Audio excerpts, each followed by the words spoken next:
What's going on, Believe Nation? It is Believing Commanders. I'm Anthony Armstrong. I'm here with my man Brian Murphy. He's all the way in the ATL. I'm in Dallas, Texas. What's going on, Brian? How you feeling? I'm good. Another Victory Monday, another freaking awesome Monday. So Look I'm at feeling that. good. It makes Monday a little bit better when you're coming in after another dub, three in a row. Can't believe we're Three saying in that. a row. Three in a row. I can tell you, I don't know if I would have bet that would have happened, No, but I'm glad that it did. I'm really glad that it did. yeah, I don't know if I would have bet that either. But BetOnline brings you the show every week, and don't forget that basketball is back. I know we're all about football, but basketball is back. We're a couple weeks into the season, and BetOnline remains your number one source for all your sports betting needs this season. You'll find the latest odds, team matchup info, player news, and game trends at BetOnline. And as your continued source for all sports wagering information, BetOnline features live betting, free contests, and giveaways all season long. And we feature the AAA parlay that we'll have to talk about later. But always the fastest and easiest way to bet all your favorite sports and events, whether that's NFL, NBA, NHL, MMA, tennis, boxing, or even golf. So head to betonline.ag to join and receive your 50% welcome bonus with your first deposit. Just make sure you use our code BLEAV, BELIEVE, and you'll receive your rewards. And remember, BetOnline, where the game starts. Yes, indeed. I love that place. I love it. I forgot to press enter on the AAA parlay. I think it hit though.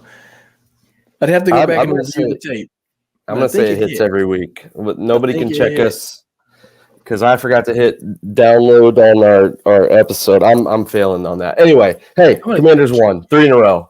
Yes, indeed. Yes, they did. And honestly, it was a solid performance. I mean, Yeah, they eked it out. They eked it out. And, mind you, I always have to say I watch it, listen to it on the radio first. So I got to hear, the voices of the Washington Commanders, Julie Donaldson, Bram Weinstein, and the legendary London Fletcher.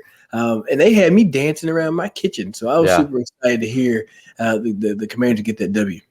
The biggest takeaway for me is that my daughter is just about 2.5, and she is at the point where she totally understands um, emotions, right? So when I jump up when Terry McLaurin snags that ball away from Stephon Gilmore, she was terrified. So I quickly had to be like, oh, yay, yay. But I was jumping all over too. What a win for that team. I need to go back and listen to the radio call because I know those three do a great job. But man, was that exciting. And man, you can't say enough. Can't say enough about the entire team, but specifically Terry McLaurin. Spooky season.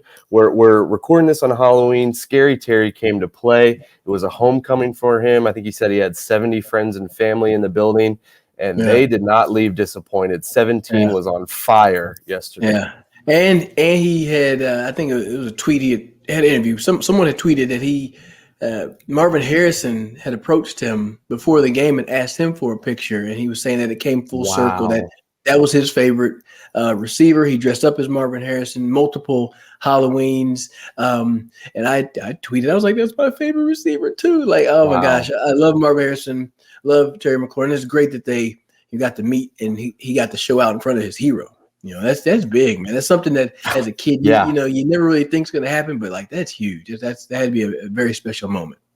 Wow. Yeah, that's pretty incredible. And you got to think that Terry, knowing what kind of guy he is, he's going to mentor Marvin Harrison Jr., being a fellow Buckeye there. So Yeah, you got to imagine that relationship is just getting going. So that's yeah, incredible. I didn't even hear that. I didn't even think about, the fact that all those guys were in the building. Peyton Manning was there. There were a bunch of guys from those legendary Colts teams there. So yeah, very cool. Just an incredible moment. And it felt like, a realization, it's something that us DC, us Commanders fans have seen for years now, but it felt like the whole NFL now is on notice about Scary Terry. I mean, not that it's everything, but the main NFL account was tweeting about him and posting on their Instagram about Terry McLaurin. I mean, it was unbelievable. And I'm just, what a good dude and what a guy to go out there and make plays in a big place that means a lot to him. It was just so cool.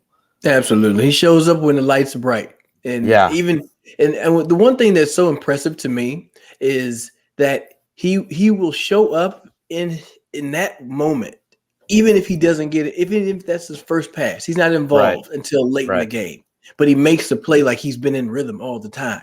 Like that makes you a very special player, and you have to understand, like as much as as frustrating as it gets, you're not getting him the ball. They don't necessarily just scheme plays to just get him the ball. Like you see that in a lot of other places just to get somebody numbers because they want those numbers. Terry is much of I gotta feel like he's as much of a teammate, team player that he says that's fine. The way that I'm affecting the game is getting other guys open. And then eventually he's going to get his, and it shows time and time again. So I mean, kudos to him, favorite receiver in the league, Terry McLaurin, well deserved, man. Yeah, I mean, we could sit here and gush for an hour on Terry McLaurin. This could be a Terry McLaurin-centric podcast. But what about the Commanders? They topped the Colts in Indy, and Taylor Heinicke made just enough plays when it mattered the most. Another guy that just seems to show up when the lights are the brightest. You know, you can put him back against a corner, but as long as there's time on the clock, that guy's going to try to make plays. And, you know, he doesn't have the arm that Carson Wentz has. He doesn't have maybe the stature that Carson Wentz has, but he got out of some situations that would have very easily been sacks, that very easily would have been potential negative plays. It wasn't perfect, just like the entire team wasn't perfect, but I can't say enough about Taylor Heinicke and the job that he is doing, pulling out kind of Houdini these wins these last couple of weeks. And I love it, and it's awesome to watch on top of what Terry's doing too. You know, it's definitely – it brings a calm to you, even though, like I said, we've said it before, there's definitely some stress that comes with it, with Taylor Heinicke being a quarterback. I mean, that's just how he plays. But I know that whenever I heard that there was like a minute and a half or however long was left on the clock for that final drive, I had full confidence that Taylor was going to be able to lead that team down there and get points. I didn't have any inkling in my mind like, oh, here we go, like something bad's going to happen. None of that crossed my mind. I was like, this kid, he's built for these moments. He's a scrappy player. This team is scrappy, and they fit together. It's going to be ugly sometimes, but they come away with the win. They've come away with the win 3 in a row. I mean, hey, you were trying to downplay the one against Chicago, but that was the momentum to get this thing rolling. Yeah, you don't ever apologize for a win, and they haven't been pretty at times. And it seems like Taylor Heinicke has gotten going now 2 straight weeks after he's thrown a bad pick. So maybe his first pass needs to just be an interception, get it out of the way in the first quarter, because he just comes back and he fires off some missiles and he makes some plays after that. It's like he needs to wake up with the interception. That's not a great habit, but man, has it been fun to watch. It's a breakfast ball. It's a breakfast ball. You get that first tea time, that first one. Hey, you didn't get to warm up? Shoot, you shank one. That's fine, cool. Second shot right down the fairway. I mean, I can say this. I'm not sure if we're going to get to this specifically, but I want to point out, just from watching the game, I had to went back and watched the condensed version. A lot of the completions were short to running backs and to checkdowns. Mm-hmm. But that is because the plays were pushed downfield, and that was where they had to get to. Yeah. Whereas when you've seen earlier in the season, averaging 4 yards, 5 yards an attempt, was everybody was running short routes for Carson Wentz. Now you're seeing guys attack downfield, and then you're checking down to Antonio Gibson, who has 12 to 15 yards of space before there's a defender even showing up. That's a good situation to be in. I don't know what the difference is, and I think maybe last week you feel more comfortable calling plays with Taylor because he's going to read it out correctly. But I liked how this mix looked. I did. I did want to see some more out of the running game, though. Yeah, absolutely. I'm with you. I think after what they did against the Packers, you thought the running game was finally getting going. Kind of hit a stop there. I don't know if they abandoned it or went away from it too early. I don't know what the issue was there, but I was with you, and I kind of look at those short passes almost as like an extension of the running game, getting the ball to Antonio Gibson in space. I'll take that, as a quote-unquote running play. But I'm with you. I think that's kind of a little bit of growth with Taylor Heinicke. I think that he's willing to take those and not force it. We saw him, force the ball to Terry, and that was a big play. But the interception was, I think they hit his arm. So we didn't see him really put the ball in harm's way a whole lot of times. And that's all you can ask for. And I know you want to do away with the mistakes, obviously, but when it mattered most, they got the job done. It was a streaky game. Obviously, they score the touchdown, their third possession of the game, and then from there they go downs, punt, downs, punt, and then they throw a pick. So that's pretty bad when you're sitting there and then all of a sudden you're staring at a 2-score deficit. It felt like you could very easily give up there. And I was glad to see that they didn't. Well, I was going back to watch the game. There was a very key point right there that I think really could have changed how the game would have looked for moving forward. Right before halftime, when Taylor Heinicke was scrambling and he slid, and from my interpretation, I thought he started to slide at least like right on top of the first down line. Yeah, not a bit before. They marked him short, and then that ended up being like a 3rd and 1, and then Brian Robinson got stopped, and then it forced you to a punt. Yeah. You missed out on 3 points for sure. That puts it up to a 10-7 game. On the screen now, even if all the rest of the scoring goes the same, you're looking at 16-10 with much more time to go. So the ending didn't have to be as exciting, but I did make a note that I found that these past 3 games, Washington has found a way to win rather than finding a way to lose. Yeah, absolutely. I agree with you. And then, when it mattered, like I said, when it mattered most, they turned it on. And then their final 2 drives, they put together 2 heck of drives. I mean, take up 8.5 minutes or so, 12 plays, 82 yards for a field goal, which it felt kind of underwhelming that you went 12 plays and only got a field goal. But then we knew that they got another chance, 9 plays, 89 yards, and the game-winning touchdown of Taylor Heinicke, a little step into the end zone. So, they did it when it mattered most. One of the stats I told you to remind me of a couple of things I saw on Twitter. So up until yesterday, the Commanders / the football team / the Redskins were 1 and let me find it. They were 1 and 128 since the year 2000 when trailing by multiple scores in the last 5 minutes of the fourth quarter. So they go down 16-7 under 5 minutes, and they come back and win. It was only the second time that they have done that in that scenario since 2000. The only other time was the Santana Moss 2-touchdown game on Monday Night Football. So 2 memorable games, 2 huge comebacks, and rare history there. To be down 2 scores that late and to win is incredible. It really is. But let's not make that a habit. No, not at all. No, it's okay to build on touchdown drives with other touchdown drives. I promise. It makes things exciting, but when you go back and you look at just the box score, looking at the statistics overall, fairly even game. Turnovers. They were in the plus category there. Even on sacks, we had a couple more punts with Washington, but we forced 2 fumbles, so it was good to see some turnovers getting forced. Got to give some love to Defoe on forcing the fumble on Jonathan Taylor. Yeah. That's not a easy guy to get the ball out of. So, man, that guy's show him to be a player. I'm glad he's out there making an impact on defense. How about Jamin Davis too? Kind of keeps you in the game. He makes a play on the goal line that keeps you in the game. He looked like he was flying around, and he was the linebacker yesterday. Cole Holcomb was out. I wasn't watching the start of the game. I found out that Cam Curl was calling the plays. That was typically a Cole Holcomb with the green dot on his helmet.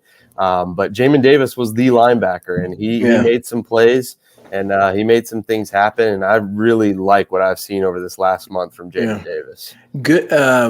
Yes. So I went and I saw the play where he stopped Jonathan Taylor on at the 1. I heard it. That's a great radio call too. I was yelling and screaming. I think I might have been at like my kid's soccer game. So they're out there watching kids chase the ball around. I'm screaming and jumping around because Jamin Davis just, put a brick wall on Jonathan Taylor. So I was excited for that. They played really well. He played awesome. Cam Curl calling those plays. You got to give the coaches some love. Yeah, that's a way to just kind of be a little creative, work around some things. I keep doing it moving forward. Yeah.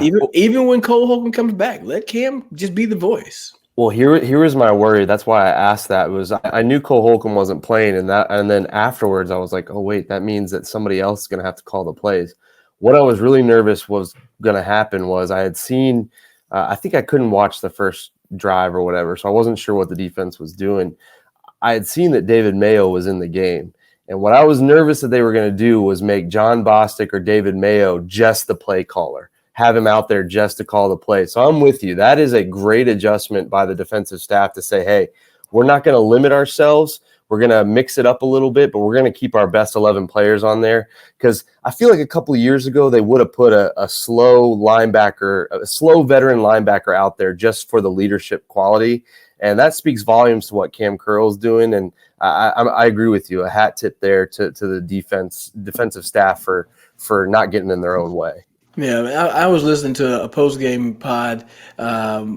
And one of the guys on there, he was saying, he's like, I don't really see it with Cam Curl. Like, he's not, he doesn't make any plays.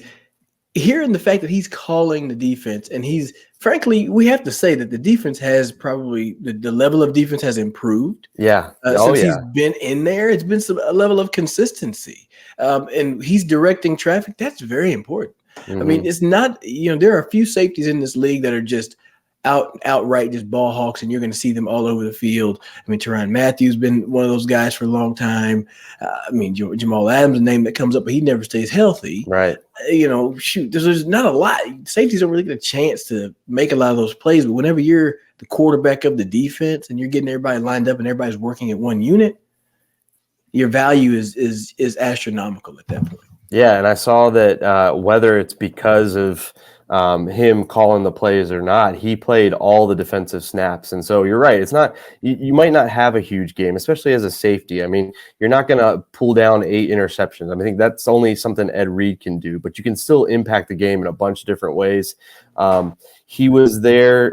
That's right. He saved a touchdown where you thought it was a touchdown to Michael Pittman. That was Cam Curl that kept him out of the end zone, little pop pass.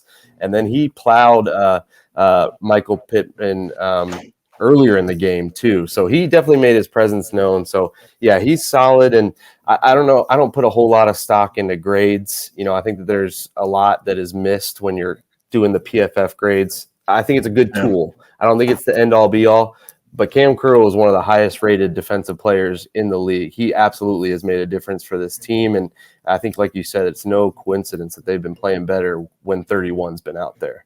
That is the 100% truth. And I think that at the end of the day, if I have to put a button or put a bow on this one, because 24-hour rules in effect. That's right. We're coming up on 24 hours. My bow to put on top of this one is enjoy it and just buckle up, because you can't stop now. This train is rolling.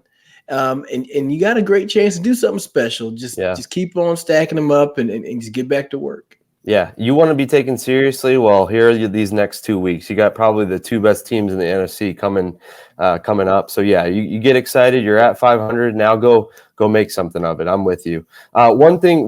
The other stat I wanted to say. I know that the offense kind of stalled at different points, and I said this out loud, and my wife didn't care or didn't acknowledge me. But I said second down is absolute garbage for this team, and I realized that I was actually. Whoa, I just saw a tweet that Roquan Smith is going to the Ravens. My goodness. Oh, my gosh. They feel like they don't ever do anything wrong. The rich get richer. My goodness. Anyway, that was not the tweet that I was thinking about. However. Breaking news. Yeah. In another pod. Yeah, wow. He was a guy that I was hoping that the Commanders, ponied up for. I feel like the price would just be too high, but that's Yeah. neither here nor there. Yeah. Anyway, so I saw through the first 3 quarters yesterday that Washington was one of 3 teams, and this was the tops in the league, 7.3 yards per play on first downs. Miami and New Orleans were the other 2. And that felt like it was accurate. I felt like first down was really good. Second and third down were meh, and it led to these kind of stalled out drives. So hopefully you can get some consistency going. If that's hey, I'll take it in a win, but you can't let that come up on you. Got to be consistent throughout the game. So hopefully the offense builds on some consistency there. But again, like you said, move on from here. You got a big dub. You're back to 500. Now go make something happen. Well, that comes down to, you're going to get down to some self-scouting. You're going to start to see some, what type of tendencies do you have? I bet if you spend enough time watching tape, you might look and see, like, okay, when it's second and short, it looks like we tend to go towards a jet sweep, and then we try to run the ball, and then people kind of have a tip on that. So it's time to switch some things up. So 7 yards on first down, that's amazing. That's great. They put you in it's that type of performance on first down. I'm surprised that you don't have this much more success on offense throughout the game. That's You know what I mean? that's what I thought too. I think I want to kind of go back and see their second down plays, but it's like they felt like their entire playbook was open when they probably Yeah. should have just done something a little more simple. But anyway, a win is a win. You can build off that. You can correct that, and you got to with both Minnesota and Philly coming up next. So we're going to take a quick breather, let you hear from one of our sponsors, and then we're going to talk a little bit more about the NFC East and the NFL as a whole. So thank you for checking out Believe in Commanders. We'll be right back. All right, if you're watching us on video, that was an awkward pause, but it's okay. We needed a breather. Big win. We needed to take a deep breath, and now we got to get to the business. 4-4 is solid, but it does not compare to the rest of the NFC East, who everybody is 500 or better. We know what the Eagles are doing. They're undefeated. The Cowboys had a big win against the Bears yesterday. The Giants dropped the game to the potential MVP, Geno Smith. But how about the NFC East? It's been a while since these four teams have been top-notch, and it looks like it's happening this year. This is an exciting year for football for some of the legendary teams of this league. I mean, all teams, 500 and above. I had to do a little dig, did a little research, just trying to look ahead and see what was in store for Washington. And because I remember seeing a tweet that said, at this point, all four teams from the NFC East could make it into the playoffs. They're very close to making that happen. I mean, as it sits, Washington sits at eighth place, tied with San Francisco. Both teams are 4-4. Yep. So there's a lot of stats in there. Go ahead. And they face the 49ers later on, so they could settle this on the field. I mean, they have the entire season right out in front of you. It is a great story for the Commanders to lose a starting quarterback, to have a journeyman quarterback come in and get you 2 straight wins. But this is turning into something that could be real as opposed to just being a really good story. Oh, absolutely. And 7 of the remaining games that Washington has is against an opponent who is currently ahead of them in the standings. With Atlanta, they're sitting 4th. They're the first place team in the NFC South. Wild San game Francisco. yesterday. Yeah, a wild game for sure. All settled over a helmet. Oh, man. So that makes you appreciate so much more why Terry McLaurin got up and did not remove his helmet. Yes, you can't. I know why DJ Moore did. He probably thought the game was over. Well, you can't do that. I have a feeling we're going to see DJ Moore is moved, and so he probably didn't really care what happened. He just was putting on a good audition tape. But anyway, Terry McLaurin did remove his helmet, but he waited till there was a timeout. You're absolutely right. He knew the situation. He didn't let himself get too overhyped, and just another reason why I love number 17. Yes, indeed. The next month, the next 4 games, I think are probably some of the more important games, at least at this point for Washington, obviously because of the next games. But I mean, November slate looks like this: Minnesota coming to town. You got Philly on Monday night. You're going down to Houston, and then you have Atlanta. I mean, out of that, 2 of those teams are ahead of you, Minnesota and Philly. You definitely want to try to get some wins against those teams. And then Houston, you want to hopefully go down and get a win against those guys. In Atlanta, they're pesky as hell too. So these are some important games if this team wants to try to make a push for the playoffs. I think you got to be sitting at 6-6, which is 2-2 over these next 4 games. I think on paper you would look at that and say you might drop the next 2, but then you win the 2 after that against the Texans and the Falcons. But I think that's the bare minimum. But hey, ride this momentum and go knock around your old friend Kirk Cousins next week and steal a victory and get over 500. Not just get back to 500, get over 500. So I'm not putting anything past this team. It's definitely daunting, but I didn't think they'd be sitting at 4-4 after they were sitting at 1-4. So you never know what can happen here. Yeah, that is the truth. The other news in the league is you're talking about Roquan Smith being traded. Yeah. The trade deadline is tomorrow? Yeah. Trade deadline is tomorrow. So if anything's going to happen, I mean, a couple guys on Washington roster, I saw a tweet or Instagram post. It was that De'Ami Brown had, I guess he posted something. There was a picture of him. It said free two. And there people are trying to wonder, is he trying to ask for a trade? Does he want out? Just coming off of 2 touchdowns, and then you can't get much burn. I don't know. He may be a little bit frustrated as well. So, do you see any last second trades going on with Washington? I really think that had they dropped this game to the Colts, we probably would have seen something a little bit bigger. I think maybe we see a guy move, but I was seeing Antonio Gibson, I was seeing Deron Payne. I just don't feel like you can give up on this season. I think trading those guys would admit that you think you're out of it, and you're not. It's not. Yeah. It's like I'm trying not to be a homer, but you're not out of it. You're right in the middle of it. You've beaten 2 of your 3 wins in this win streak have been against NFC teams, which just bumps you up one more game again over those teams, and you're right there with all the teams ahead of you still on your schedule. I don't see this team being a seller. I don't see them really being a buyer either. I think they're going to stand put. I think their big trade acquisition is going to be Chase Young. And I think that's going to be really exciting. And I think down the line, I think you're going to get Jahan Dotson back. I think they're slow playing that, which is the smart way to do it. So I think they're going to get a couple of in-house quote unquote trade moves to where I don't see a whole lot of movement for the Commanders. I like that, man. You really did that, because that all makes a lot of sense. You kind of hate to say it, but you kind of forget about Chase Young. He does come back. He's able to make it back onto the field. And that's first round pick, man. That's a hell of a player to get to show up and be fresh at the part of the year where there's been a lot of injuries and there will be injuries. That's a great addition to an already effective defensive line. And the other one, Jahan Dotson, I think if I could go back in time, I would high five Ron Rivera over the summer for slow playing it with Curtis Samuel and his groin and all that from last year, because we're seeing Curtis Samuel come up in the most clutch situations. He caught both 4th down passes yesterday to convert to keep them in the game. He's really kind of turning into what they thought he would be.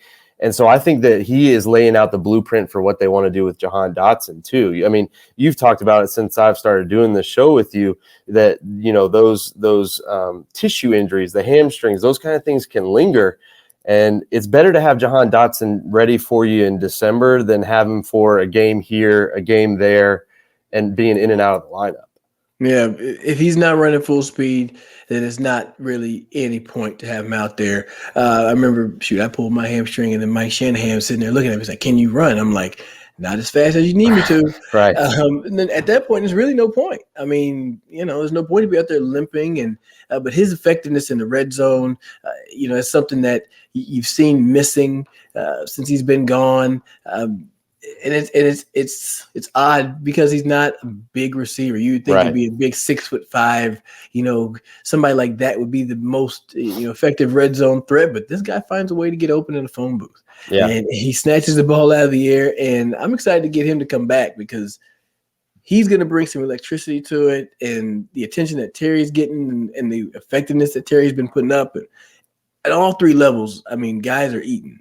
Yeah. So it's gonna be a lot of fun. There's definitely a lot of good things coming down the pike for Washington. I agree. So I don't know. They technically make a trade deadline move, but they got some guys coming back, and hopefully they can gear up for a legitimate late season run.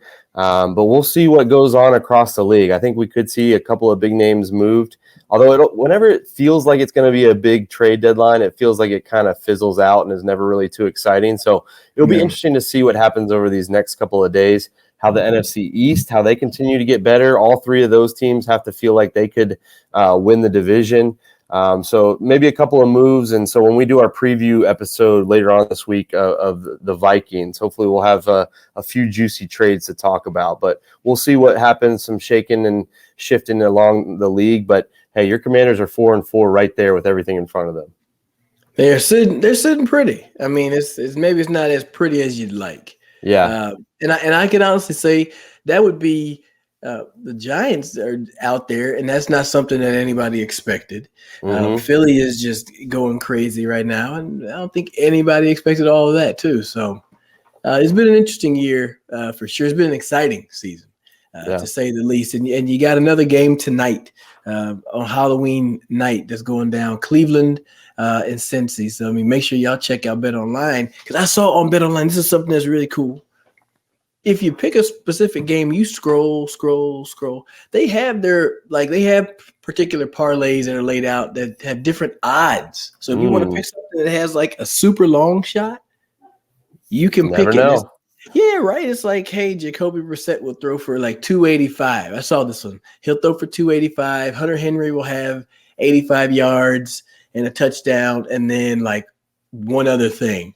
And I was like, well, let me go look at the stats, because it's like plus 5,000. Yeah. You go look at the stats and like Jacoby averages 235. You're like, okay, I get you. That's not too much more. Yeah, well, I mean, hell, he ain't thrown for close to 250. But anyways, Bet Online, use the code BELIEVE, BLEAV, get a little welcome bonus, but play around on there. You might find something and you can partake in the next AAA parlay. That's right. Well, we appreciate those guys for bringing you the show. We appreciate you guys listening, watching, all of that. You can hear us on TuneIn and SiriusXM. Obviously, you can hear us across all platforms for podcasting, and then on YouTube when this video is posted. So a bunch of ways to check out what we're doing. A lot of fun. 4-4, the rest of the season ahead of us. I can't wait to see how the rest of this home stretch goes. But like I said, we'll be back later on to preview the Minnesota Vikings and old friend Kirk Cousins. But until then, enjoy the victory, but then get right back to work. Get your nose in the film room. Tweet us. Let us know if you have any questions or comments you want to add to the show. We love listener engagement, but we appreciate you guys checking out the show. Yes, indeed. We're on to Minnesota.